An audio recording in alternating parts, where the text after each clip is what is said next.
저번 공지 때 들으셨다시피 은사 스님께서 인도네시아로 떠나버리셨어요. 보림 스님도 가고, 성림 스님도 가고, 태호 스님도 가고, 그래서 제가 이 자리에 앉게 됐네요. 반갑습니다.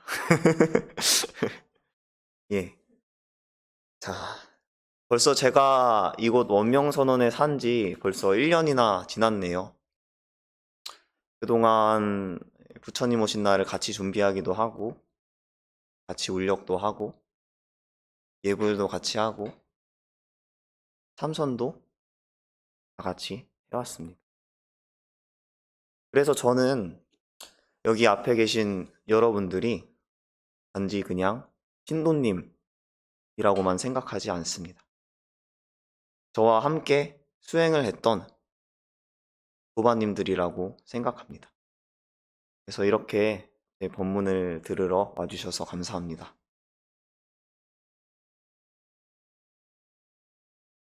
그래서 제가 이제 1년간 여기서 지냈고 곧 있으면 또 군법사, 군종 장교를 하러 떠나게 됩니다. 그 전에 앞서서 1년간을 회양하는 자리, 떠나기 전에 마무리하는 자리로 이 법문의 기회를 삼으면 참 좋겠다는 생각을 했습니다. 그래서 오늘 법문을 그러한 마음가짐으로 잘 해보도록 하겠습니다. 그래서 제가 오늘 들려드릴 법문의 주제는 제가 해인강원 때 4학년에서 4학년 때 썼던 논문을 여러분께 소개하는 그런 시간을 가져보도록 하려고 합니다. 제가 썼던 논문의 제목은요. 윗바사나 수행으로 본 게슈탈트 심리치료의 한계점 및 극복 방안입니다. 제목이 참 길죠? 그냥 들으면 무슨 말인지 모르실 거예요. 예. 사실 이제 앞에 윗바사나 수행이라고 써 있죠? 들어보신 분도 있을 거고 처음 들어보신 분도 계실 겁니다. 여기 계신 신도님들은 대효 스님하고 은사 스님께 법문을 쭉 들어오셨기 때문에 아마 간화선하고 조사선을 위주로 수행을 해오셨을 겁니다. 그럼에도 불구하고 제가 여러분께 이게 초기 불교 수행인 윗바사나를 설명드리는 이유는 간화선과 조사선 이외에도 다른 초기 불교 수행법도 있다라는 것을 알려드리기 위함이기도 하고요. 또 제가 앞으로 여러분께 이제 여러분이 여기 와서 자원봉사도 하시고 하면서 스님들이 공부할 수 있게 많이 도와주셔서 제가 감사한 마음을 항상 가지고 있는데요. 이런 감사한 마음으로 제가 어떻게 공부를 해나갈 것인지에 대해서 여러분들께 미리 설명을 드리고 알려드리고 싶다라는 생각에 이 주제를 선택한 것이기도 합니다. 제가 앞으로 공부해 나갈 주제가 이 논문에 담겨 있거든요. 제가 앞으로 해나갈 공부는 불교 심리학이라고 할 수 있습니다. 어, 물론 가장 먼저 제 앞에 놓여 있는 문제는 군대 문제겠지만 군대에서 이제 주지소임을 맡으면서도 그 이후에도 저는 불교 심리학을 위주로 공부를 해나갈 생각입니다. 왜냐하면은 제가 포교를 함에 있어서 그 대중들의 언어를 이해하고 그 대중들한테 맞는 설법을 항상 해야 한다고 생각을 해왔는데요. 요새 현대인들은 특징이 뭘까요? 합리적이고 과학적인 사고를 한다는 것이죠. 그리고 증명이 가능하지 않은 것은 믿지 않으려고 합니다. 그래서 요새 종교를 믿지 않는 인구가 많이 늘어나고 있다고 해요. 그래서 저는 심리학을 방편 삼아서 불교를 널리 알려야겠다. 이런 생각에 해보았고요. 음, 참선을 하고 마음을 호흡에 집중하면서 나라는 것이 없다. 그런 무아를 체득하면은 좋겠지만은 그런 것에 앞서서 심리학으로서 불교의 마음 수행법이 얼마나 위대한지, 얼마나 우리에게 이익이 되는지 증명할 수 있는 그런 공부를 해보고자 합니다. 예. 여기 준비한 게 되게 많은데 그냥 다 건너뛰고 건너뛰고 네, 바로 초록으로 넘어가도록 하겠습니다. 앞에 놓인 초록을 다 함께 한번 읽어볼까요? 네. 본 논문은 게슈탈트 심리치료에 한계점이 있다고 보고 이를 윗바사나의 수행적 관점으로 파악한 후 극복 방안을 제시함을 목적으로 두고 있다. 게슈탈트는 개체에 의해 지각된 자신의 욕구 및 행동 동기를 뜻한다. 이를 억압, 회피하기 때문에 심리장애가 발생한다고 보고 알아차림 접촉 주기를 활성화함으로써 치료할 수 있다는 것이 게슈탈트 치료의 입장이다. 게슈탈트 심리치료의 알아차림은 욕구 충족과 해소를 통한 현실 적응을 목표로 두고 있다.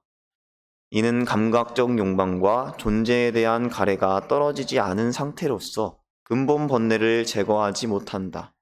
즉, 임시방편적 해소라고 볼 수 있다.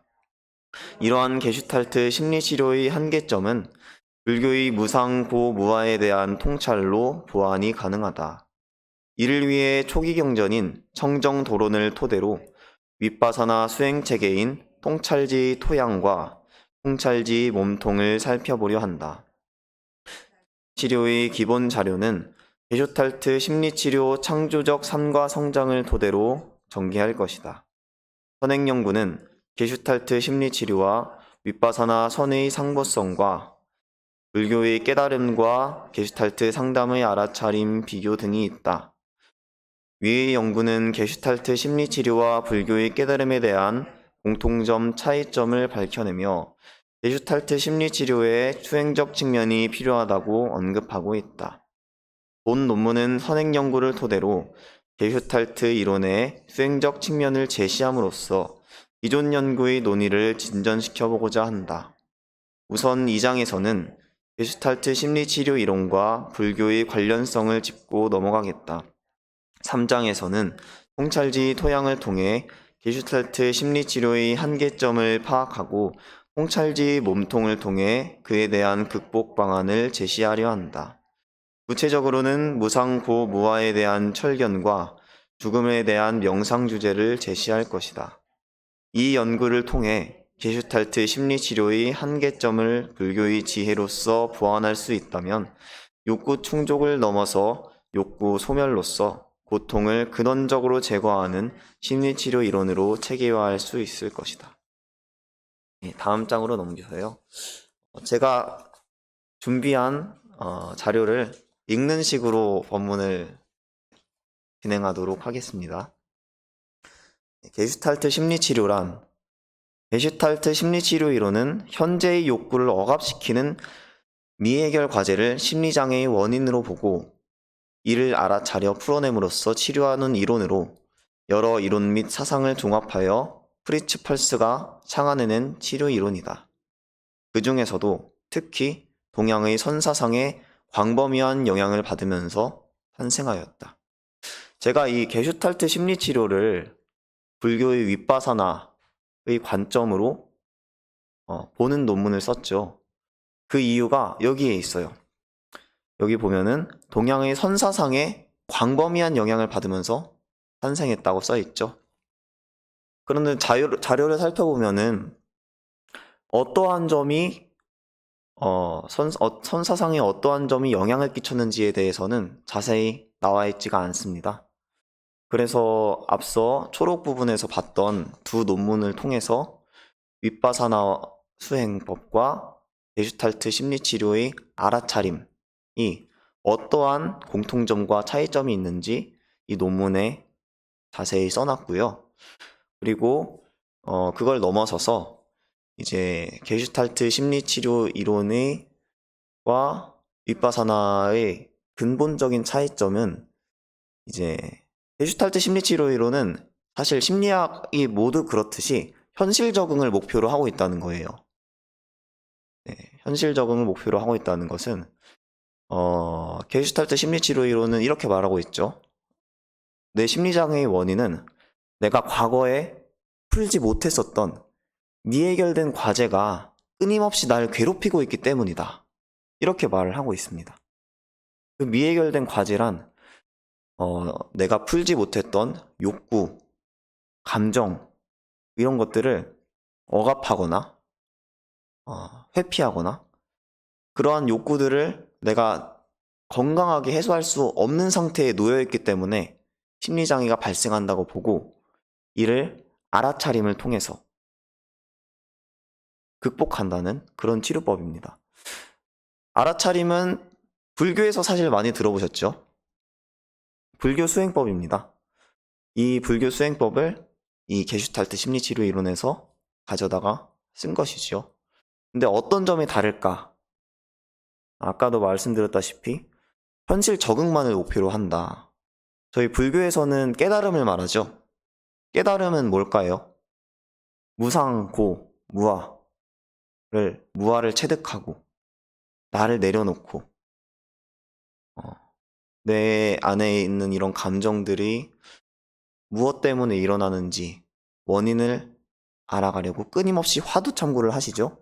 이목고 질문을 통해서 그러한 마음의 집중을 통해서 깨달음을 얻어가는 과정인데, 이제 깨달은 상태에 대해서 설명을 드리자면은 일단 윤회에서 벗어난 해탈의 상태라고 하죠.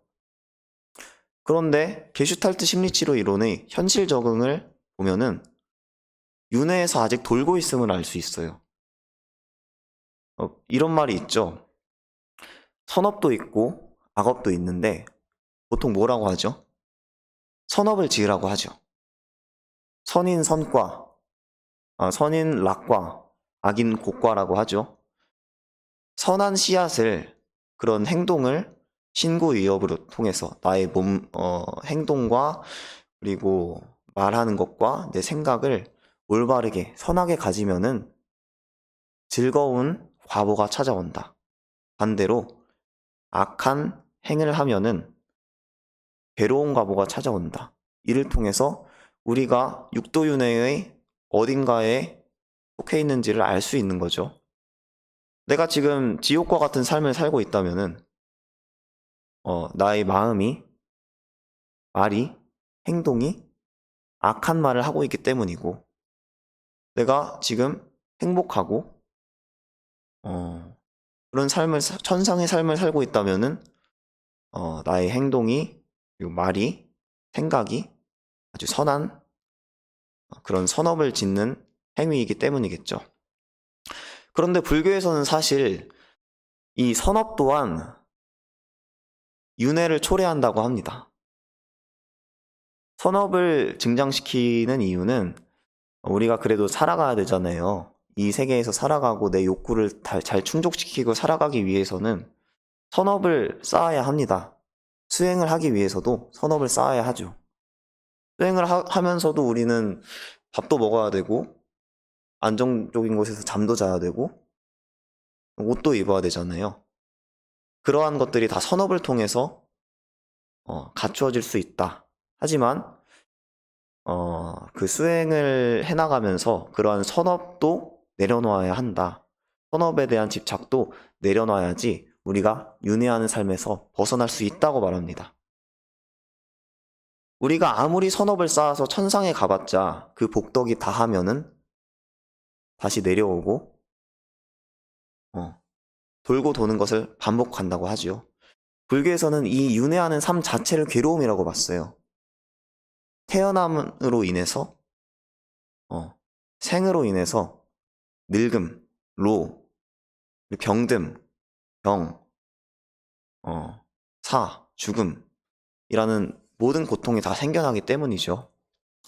그런데 이 게슈탈트 심리치료 이론은 자신이 욕구가 뭔지 정확히 파악하고 어떻게 에너지를 투입해야 되는지 알고 어떤 행동을 취해서 어떻게 해야지 내 욕구를 잘 해소할 수 있는지까지는 잘 설명을 해놨어요. 그런데 그 이전에, 욕망이 일어나기 이전의 상태, 깨달음의 상태까지는 근접하지 못했다고 저는 그렇게 판단을 하고 이 논문을 쓰게 되었습니다. 그래서 윗바사나, 자, 2번 볼까요? 2번은 윗바사나는 세간의 진실한 모습을 본다, 혹은 분석적으로 본다는 뜻이다. 여기서 분석적이라는 말의 의미는 편견 혹은 욕구를 개입시키지 않고 현상 자체로 본다는 뜻이다. 즉, 어느 한 대상에 마음을 집중하여 고유한 상태, 사마타를 얻은 후에 끊임없이 변화하며 생성소멸하는 대상을 있는 그대로 관찰하는 수행을 말한다. 이것을 붓다가 궁극적인 깨달음을 얻은 수행법으로서 초기 불교부터 매우 중요시 되어 왔다. 예. 우리가 삼매라고 하죠. 삼매의 상태, 고유한 상태에서 대상을 바라봤을 때 지혜가 생겨난다라고 하죠. 사물을 바라봄에 있어서 지혜롭게 관찰하는 것을 윗바사나 수행이라고 합니다. 이러한 윗바사나 수행에 게슈탈트 심리 치료의 한계점을 극복할 수 있는 욕구 자체를 바라볼 수 있는, 욕구가 생겨나는 원인을 그 뒤에 있는 뿌리부터 뽑아낼 수 있는 그러한 수행법이 이제 윗바사나 수행이라고 저는 판단하고, 윗바사나 수행의 관점으로 본 게슈탈트 심리치료의 한계점 및 극복 방안이라는 논문을 제가 쓴 것입니다. 자, 그래서 이게 제가 1, 2, 3번, 4번 이렇게 썼던 것들은 앞에 초록 부분이랑 같이 보면서 보셔도 될 것 같은데요. 제가 글씨를 진하게 해놓은 부분이 아마 여러분들이 바로바로 알 수 없을 거라고 생각해서 제가 이렇게 1번, 2번, 3번, 4번을 풀어서 타이핑해서 써놨습니다. 자, 그래서 3번 청정도론이란 앞에 초록에서 보면은 초기 경전인 청정도론을 토대로 윗바사나 수행 체계인 통찰지 토양과 통찰지 몸통을 살펴보려 한다라고 써 있죠. 청정도론이란 위수띠 막가라고 해요. 대략 5세기에 스리랑카에서 붓다고사 스님이 쓴 상자부 불교의 원칙에 관한 주요 문헌이라고 합니다. 위수띠 막가는 세 단계로 구성되는데 각각 신라는 이제 계율을 뜻해요. 계정해죠. 정은 이제 사마디, 명상의 집중. 삼은 프라즈냐, 지혜, 반냐, 지혜라고 할 수 있죠. 첫 번째 부분은 규율의 규칙과 수련의 적절한 절을 찾거나 좋은 선생을 만나는 법을 설명하고, 둘째 부분은 사마타의 수행법, 대상을 대상으로 보는 법을 다루고, 그리고 셋째 부분은 온 12처 사성계 연기 지혜의 개발 통한 윗바사나의 실천에 관한 서술이다. 제가 집중한 부분은 바로 세 번째 윗바사나 부분입니다. 바로 개정해의 지혜 부분이지요. 자, 그리고 앞에 또 초록 부분에서 보면은 아랍차림 접촉주기라는 게 있어요. 이제 초록의 네 번째 줄에 보시면은 게슈탈트 이제 아랍차림 접촉주기를 활성화함으로써 치료할 수 있다는 것이 게슈탈트 치료의 입장이다 라고 써져 있죠. 이 게슈탈트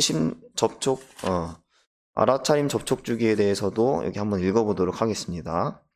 게슈탈트 심리치료의 알아차림의 대상은 게슈탈트, 즉 욕구 충족의 과정인 알아차림 접촉주기이다. 알아차림 접촉주기는 게슈탈트를 형성해내어 전경으로 떠올리고 이를 해결하여 배경으로 사라지게 만들고 다시 새로운 게슈탈트를 형성하여 전경으로 떠올리는 순환 과정을 뜻한다. 여기서 전경으로 떠올린다는 것은 우리가 지금 생각하고 있는 걸 뜻해요. 내가 평소에는 배가 고픈지 모르죠.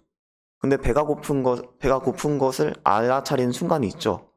그때 배가 고프다고 알아차리는 것을 전경이라고 해요. 그리고 배가 고파서 밥을 먹었어요. 그럼 배가 고픈 게 사라지겠죠? 그러면 이 과제는 해결된 거예요. 그래서 뒷배경인 배경으로 물러나게 됩니다. 이러한 욕구 순환 주기를 알아차림 접촉 주기라고 게슈탈트 심리치료 이론은 정의하고 있습니다. 펄스는 이러한 현상을 형성과 해소의 반복이라고 기술하는 한편, 다음 쪽으로 넘어가서 우리의 유기체적 삶은 바로 이러한 게슈탈트의 끊임없는 반복 순환이라고 하였다. 게슈탈트 심리치료의 알아차림은 이러한 반복 순환을 원활하게 유지시키기 위한 도구라고 할 수 있다. 징커는 알아차림 접촉 주기를 6단계로 나누어 설명했다. 물러남, 배경, 감각, 알아차림, 에너지 동원, 행동, 접촉. 네. 이렇게 6단계가 있는데요. 먼저 1. 배경에서 2. 어떤 유기체적 욕구나 감정이 신체 감각의 형태로 나타나고, 배고프면은 배에서 꼬르륵거리는 소리가 나죠. 이러한 신체 감각의 형태로 나타나고, 이를 개체가 알아차려. 배가 고픈 걸 알아차리는 단계가 3번이에요. 전경으로 떠올리고, 이게 알아차림이죠. 4번, 이를 해소하기 위해 에너지 흥분을 동원하여. 에너지 흥분을 동원한다는 것은 밥을 지으려고 공양간에 가는 거겠죠. 밥을 먹으려고 숟가락을 뜨는 것이겠고요. 이게 4번이고요. 에너지를 동원하는 게 그 밥을 뜨기 위해서 나의 에너지를 동원한다는 거고, 5번은 이렇게 행동으로 옮기는 거고, 공양간으로 가는 거고, 그리고 공양간으로 가서 밥을 먹으면은 마침내 환경과의 접촉을 통해 게슈탈트를 해소하는 거예요. 그러면 그 게슈탈트는 배경으로 물러나 사라지고 개체는 휴식을 취한다. 그런데 잠시 후 다시 새로운 욕구나 감정이 배경으로부터 떠오르고 이를 알아차려 게슈탈트를 형성하고 세수하는 새로운 알아차림 접촉 주기가 되풀이된다. 저는 이 과정이 윤회와 비슷하다고 생각을 했어요. 여기 보면은 다시 새로운 욕구나 감정이 떠오른다고 하죠. 불교 부처님께서 탐진치를 내려놓으라고 하셨잖아요. 그리고 부처님께서 깨달았다고 하신 것은 이 탐진치가 뿌리채 뽑히고 번뇌가 뿌리채 뽑혔다. 이런 표현을 쓰잖아요. 새로운 욕구가 더 이상 일어나지 않는 상태인 거예요. 부처님께서는. 그렇기 때문에 갈증을 느끼지 않으시고 정신적 고통을 입지 않으시는 거죠. 갈증을 느끼지 않으니까 화가 나지 않는 것이고, 화가 나지 않으니까 어리석게 다른 사람이랑 갈등을 일으키며 싸울 필요가 없는 거죠. 그런데 우리는 이러한 세상 속에서, 윤회한 세상 속에서 살고 있습니다. 그러한 세상 속에서 어떻게 내 욕구를 잘 해소할 것인지에 대해서 게슈탈트 심리치료 이론이 잘 설명을 해놓은 거고요. 거기에 더해서 우리는 부처님의 제자들이죠. 더 최상의 법인 깨달음을 향해 나아가는 과정을 우리 삼선을 통해서 하고 있는 겁니다. 자, 그리고 나머지 이어서 계속 읽을게요. 위 단계 중에 한 단계라도 문제가 생기면 그로부터 장애가 생긴다고 한다. 게슈탈트 심리치료는 이러한 단계들을 원활히 순환시키기 위하여 알아차림을 사용한다. 이 알아차림이 이제 불교의 알아차림을 가져온 거예요. 알아차림을. 저희가 호흡에 집중하죠. 그런 것처럼. 배경과 감각 사이의 장애는 욕구나 감정을 신체 감각의 형태로 느끼지 못하고 차단되어 신체 감각을 느끼지 못하는 상태이다. 한 번쯤 이런 경험을 해보신 적이 있을 거예요. 직장 상사한테 엄청 욕을 먹고 있어요. 1시간째 듣고 있어요. 혹은 아빠한테 막 매를 맞고 있어요. 근데 그러한 것들이 계속해서 반복하다 보면은 우리 신체 내부에서, 그리고 정신적으로 이러한 고통을 더 이상 느끼고 싶지 않아요. 우리 방어 기제로 이러한 신체 감각들에 대해서 무감각해지는 것으로 변화하는 거예요. 내가 싸워서 직장 상사랑 이길 수 없으니까, 아버지와 같은 거대한 존재로부터 이길 수 없기 때문에 무감각해지는 것으로 바뀌는 거죠. 그러면서 내가 원하는 게 뭐지? 내가 바라는 게 뭐지? 나는 뭐지? 모르게 되는 거예요. 그게 정말 심해지면은 신체 감각이 느껴지지 않을 정도라고 해요. 그래서 어떤 사람들은 평소에 알고 있던 언어를 사용하지 못하기도 한다고 해요. 내가 이렇게 말을 하는 것을, 말 자체를 못하고 혀 자체를 쓰지를 못하는 거죠. 내 몸의 감각이 너무 무감각해져서. 이러한 감각들을 느끼고 싶지 않고 회피하고 싶고 억압하고 싶어서. 그래서 이제 현실에 적응하지 못한다고 보고 게슈탈트 이론에서는 이러한 것들을 알아차려야 한다라고 보고 있는 것이죠. 이러한 상태에 있는 사람들은 우울증에 빠질 수 있다고 쓰여 있습니다. 그렇죠. 우울증에 빠지겠죠. 무감각해지니까. 이 감각과 삶, 알아차림 사이의 장애는 신체 감각에 대한 자각은 이루어지지만 하나의 의미는 욕구나 감정으로 알아차리지 못하는 상태이다. 이거는 이제 내 신체 감각에 대한 감각은 느껴지지만 이 왜 이렇게 아픈지 모르는 거예요. 가슴은 답답하고 머리는 띵하고 그런데 내가 어떤 욕구를 충족해야지 내가 어떤 욕구가 해소되지 않아 있길래 이런 신체적인 반응들이 나타나는 것인가 알지 못하고 있는 상태죠. 그래서 그리고 3. 알아차림과 4. 에너지 동원 사이의 장애는 게슈탈트 형성에는 성공했지만 이를 해소하기 위한 에너지 동원 혹은 흥분에는 실패한 경우이다. 이제 내가 신체적인 감각으로 어떤 것이 내가 고통스러운지도 알고 그 고통이 나의 어떤 욕구, 어떤 감정이 해소되지 못해서 그러한 것을 이제 알아차리는 단계까지는 왔어요. 근데 힘이 없어요. 너무 시달려가지고 가스라이팅이라고 들어보셨죠? 거기에 진이 빠져가지고 내 에너지를 거기에 투입하지 못하는 상태인 거예요. 욕구를 해소하려면 이제 밥을 먹으려면은 밥을 지어야 되잖아요. 밥솥에 전기가 없으면 밥을 못 짓잖아요.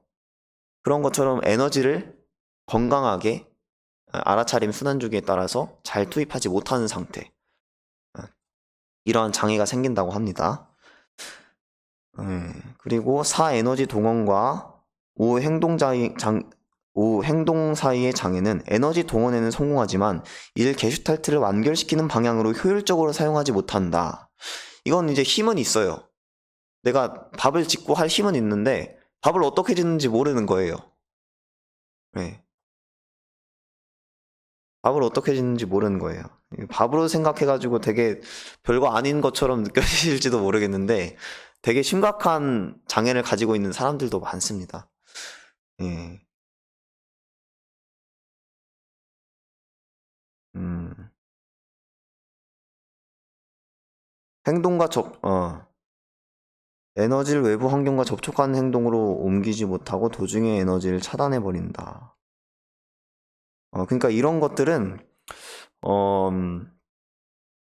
나에 대해 자신이 없기 때문에 내가 뭔가를 하려고 할 때마다 제지를 당한 사람들이 이런 경우에 많이 빠진다고 해요. 그래서 내가 뭘 원하고 있는지, 신체 감각이 어떤 것이 고통스러운지는 알지만 이걸 에너지를 투입함에 있어서 항상 제지를 당해왔고 억압을 당해왔기 때문에 내가 그걸 올바르게 해소할 수 없는 상태가 되는 거죠. 에너지를 투입하지 못한 상태가 되는 거죠. 네. 자,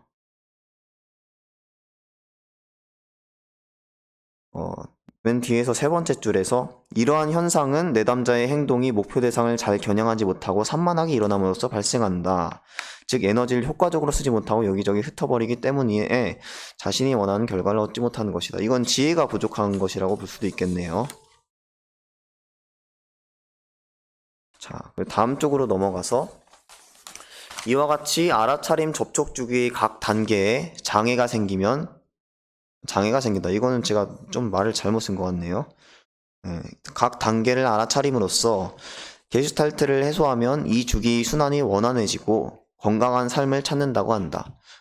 제가 아까 말씀드렸다시피 선업을 지으면은 행복한 과보를 얻는다고 했죠. 이 게슈탈트 심리치료의 알아차림 접촉 주기를 건강하게 잘 수행한다면은 이 선업을 닦았던 것과 같이 내 삶을 잘 영위해 갈 수 있을 것입니다. 그렇지만 윤회에서 벗어난 것은 아니죠. 끊임없이 나의 욕구는 생성되고 있는 과정에 있는 것이고 그 미해결된 과제들을 계속해서 수행할 수밖에 없는 존재가 되는 겁니다. 기독교에서는 이렇게 말하죠. 아담과 이브가 선악과를 먹었기 때문에 그때부터 열심히 일하지 않으면 밥을 먹지 못하는 그러한 상태에 빠졌다.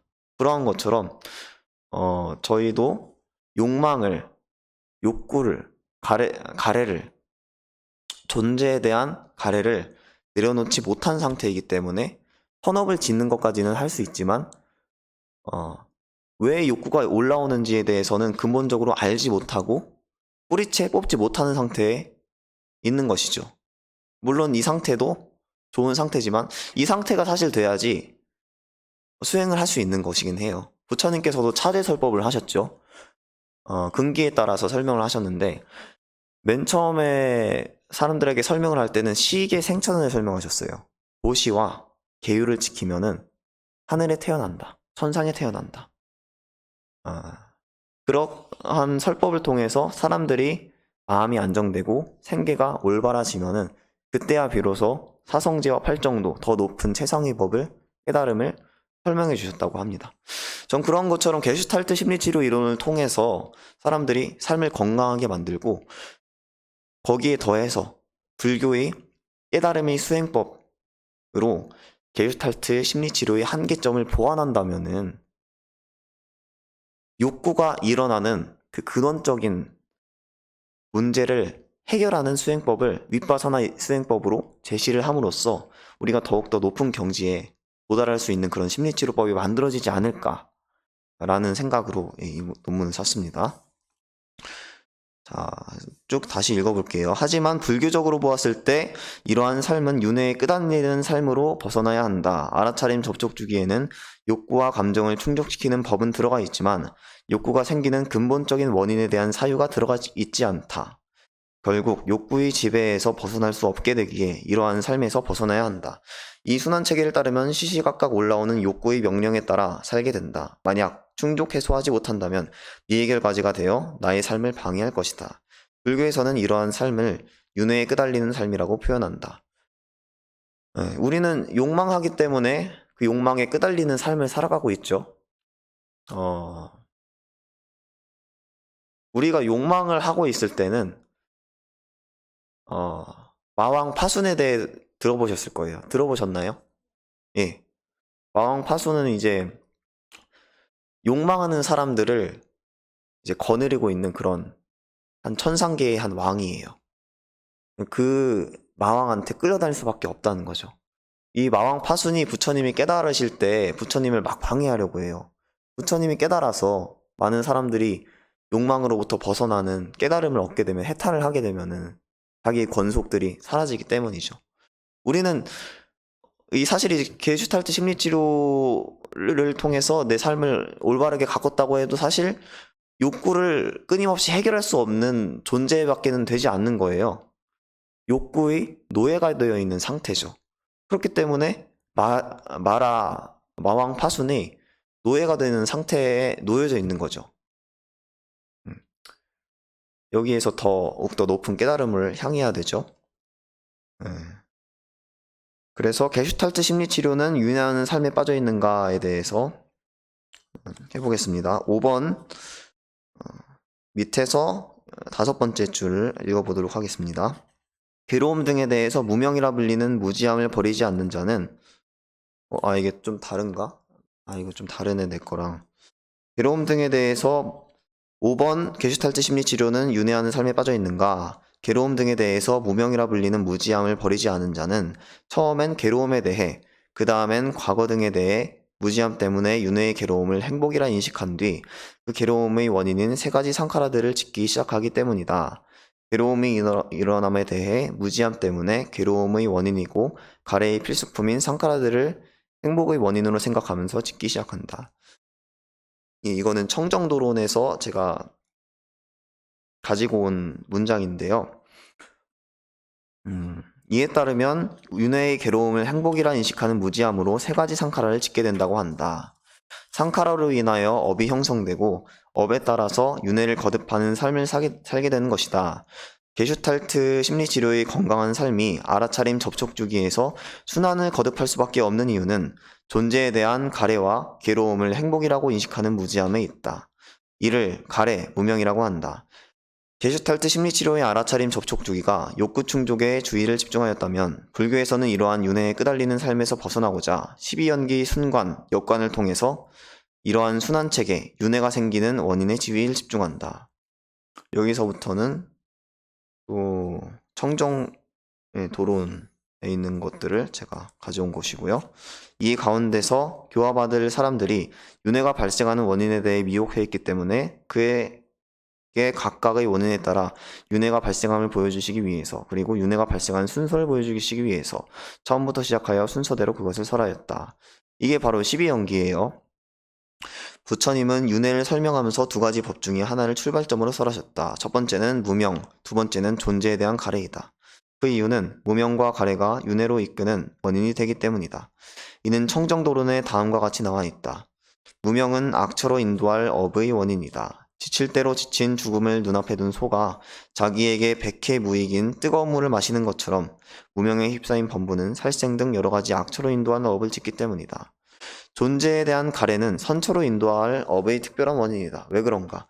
존재에 대한 가래에 사로잡힌 범부는 앞서 말한 소가 찬물에 대한 갈증으로 만족을 주며 고통을 가시게 해줄 찬물을 마시는 것처럼 존재에 대한 가래에 사로잡힌 사람은 불살생 등 여러 가지 선처로 인도할 업을 짓기 때문이다.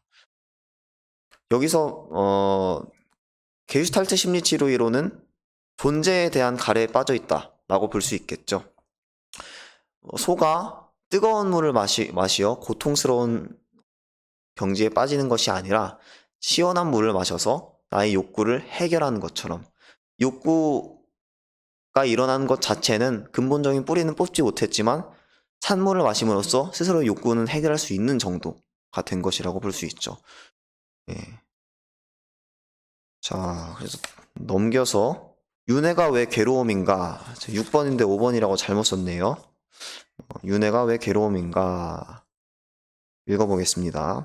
공덕의 열매라 불리는 괴로움은 태어남, 늙음, 병듦, 죽음 등 갖가지 위험으로 뒤범벅되어 있는데 특별히 네 가지 진리의 무지함을 버리지 않기 때문에 그 괴로움을 괴로움이라고 알지 못하고서는 그것을 얻기 위해 몸의 상카라, 말의 상카라, 마음의 상카라로 분류되는 공덕이 되는 행위를 하기 시작한다.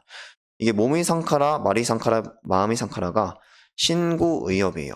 몸으로 하는 짓는 업, 그리고 말로 짓는 업, 그리고 생각, 마음으로 짓는 업. 예. 행복이라 여겼던 공덕의 열매의 끝에 어마어마한 열병을 자아낼 변화에 기인한 괴로움을 보지 못하고, 이 변화에 기인한 괴로움은 괴고라고 하지요. 괴고가 생기는 이유는 뭘까요? 우리가 집착하고 있기 때문이죠. 모든 것은 변화한다 라고 부처님께서는 말씀하셨습니다. 재행무상이라고 하셨죠. 근데 그 재행무상을 재행무상으로 알지 못하고 내 것이라고 생각하고 무아를 알지 못하고 내 것으로 가질 수 있다고 집착하기 때문에 거기서 오류가 생겨서 변화하는 속에서 자연스럽게 내 것이 밖으로 빠져나가게 되면은 우리는 고통에 휩싸이죠. 집을 내 것이라고 생각했는데 집 또한 사실은 내 것이 아니죠. 끊임없이 변화해 가고 있고 성주괴공, 일어나고 머무르고 괴가 무너지고 공으로 다시 돌아가는 것처럼 우리와 우리를 이루고 있는 모든 것들은 성주괴공에 따라서 생겨나고 사라짐을 반복하는 그런 곳에 놓여 있습니다. 그런데 우리가 내 것이라고 집착하고 고정적으로 생각하고 나라고 생각하고 영원히 내 것이라고 생각하는 것 때문에 변화에 기인한 괴로움이 생기는 것이죠. 예. 윤회를 계속 거듭하다 보면은 선업을 짓더라도 그 내가 지은 선업에 집착하기 시작하면 그 또한 괴로움이 됩니다. 아무리 게슈탈트 이론을 통해서 내 욕구를 잘 충족시켰다고 하더라도 그 욕구가 올라오는 것에 집착을 해버리고 욕구가 해소되는 천상의 세계에 집착을 하게 돼버리면은 그것이 바로 괴로움으로 전환되게 되죠. 왜? 집착하고 있기 때문에. 여기에서 윤회는 괴로움이라고 말하는 겁니다. 윤회는 괴로움이고 선업을 짓는 것도 윤회로 이어지기 때문에 결국은 다 괴로움으로 변할 수밖에 없다. 우리의 욕망은 끊임없이 커지는 성질을 하고 있기 때문에 결국에는 우리가 전부 해소를 할 수 없다. 그래서 욕망의 원인을 파악하고 뿌리채 뽑을 수 있는 수행법이 필요하다는 것입니다. 예. 이와 같이 욕구의 충족을 통한 행복은 변화에 기인한 괴로운, 형성에 기인한 괴로움으로 이어지기에 이를 벗어나야 한다. 벗어나기 위해서는 존재에 대한 가래와 무명을 벗어나야 한다. 라고 되어 있는데요.